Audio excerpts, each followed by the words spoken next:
症状が悪いって言えないんですよ。病気症状があることで人に対して同じように苦しんでいる人に協力したいという気持ちになったわけでしょ、はい、だからそれは自分がそうだったからそういう気持ちになったんであって、医療者の多くも自分がそうだったからそういう方向に進んだという人結構多いんですよ。というふうに考えれば病気症状は決して悪いものと言い切れないんですよ。人間生きている限りは病気症状がないということはないんで、必ずありますから、生きている限り病気症状ありますよ。それが自分の将来人生を決める上に必要なものとしてあるか、それが必要ないものとしてあるかのどっちかですよ。人っていうのは生きている限り必ず自分のことでもそうだし、家族のことでもそうだけども病気症状に出会いますよ。それをきっかけにそれを人生の中で生かせるか、人生の中で全く関係ないものとしてあるかということですよ。そういう意味に考えれば病気症状単純に病気症状はいい悪いって言い方ができないんですよ。それをどうその人が扱ったかですよ。どう思います？そうでしょ。じゃあ吉田さんにとって病気症状は今の時点でどうだったわけ？困ったなと思ってますけど。困ったなと思ってる。そこなんですよ。ずっとじゃあその症状がある限りはずっと困ったな困ったな困ったなで生かせるチャンスもなく終わってしまう可能性だってあるわけですよ。あるでしょ。でも生かしたいと思ってる、それとも困ったなというものを完全になくしたいと思ってる、どっちが重要？困った方をなくしたいです。まずそう考えると難しいですよね。それは難しいですよ。伊藤が何ができる人なのかを知ってるんですか？いろいろな難病の方が治ってらっしゃるので、難病の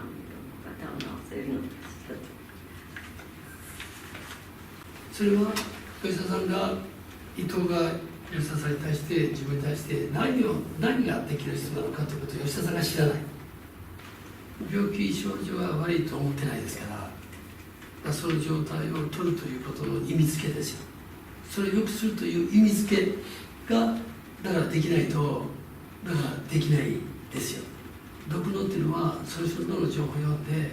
その人が一番今してほしいと脳がですよ、脳が思っていることに対してするんですよ。その人の希望っていうのは自分の社会的な立場とか状況とかそんなことの中で言うんですよ。でもそれが本当のその人の脳の情報じゃないから、だから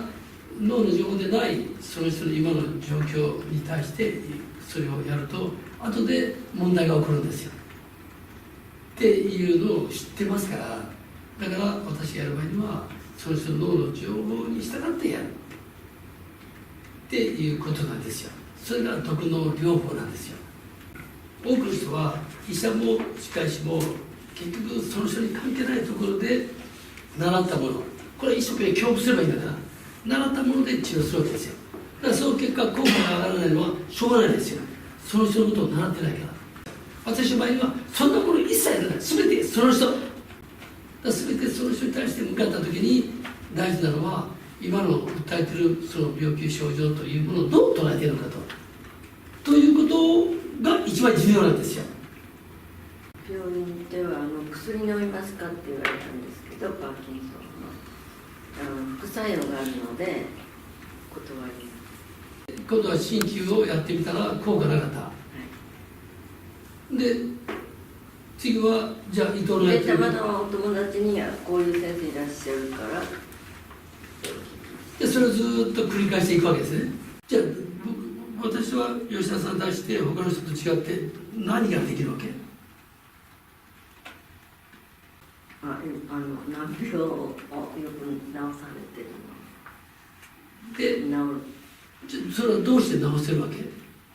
で、その中身はどんなことをやってるから良くなるんだというふうに解釈してるわけだからそこですよ。そこが吉田さんないんですよ。病院行ってダメだったからじゃあ次はって言った時にそこがなかったで、私のところ来るにしてもそれがあるから来たんだというそれがないんですよ。やることやってないんですよ。そんな自分の病気に対して自分はこれからも付き合っていかなきゃいけない。じゃあどんなふうに付き合っていくのかというのをそこでもう出さないと。それはそういう病気があるからこそそこを一番大事に考えているという人になれるチャンスです。チャンスがあったにもかかわらずそれをしてこなかった、もったいない。せっかくそういうチャンスを持ってたのにもったいないですよ。で脳の情報っていうのはこの人がそういうことができるということにおいて、そしてなんでそういう考え方を持っているのか、なんでそういうことができるのかということを考えた上で、そして自分の中から本当に死んだ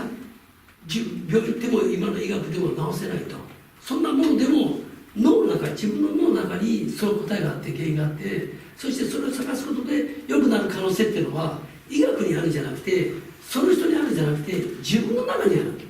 自分の脳の中にその全部ある。それを呼び出して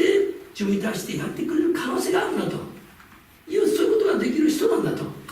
ということで今日来たんであれば読めるんですよ。そういうふうに思って来てないでしょ来てないんですよ。だから脳にないんですよ、情報が。脳の情報に対してだから吉田さんは答えてないんですよ。自分に対しても脳の情報を聞こうとしなかった。要は自分のことをやってほしいって言って私が言っても脳の情報はだから出てこないですよ。自分の本当にやらなきゃいけない、本当に求めてること、それも何を求めてるか分からない、それをぶつける。自分の脳のことですよ。自分から自分のことを知りたいと思っても分からない、それをぶつける。だって脳の情報を読める人だから、それをする場ですよ。それが入門クラスベーシックですよ。そこでやってくる中で自分でそういうことを考えてくることで自分なりに出てきたけども、その上で自分に対して自分の脳情報を読んでもらって、これで効果上げられますかっていう質問があって、大丈夫、じゃあやってみましょうと言って今日この場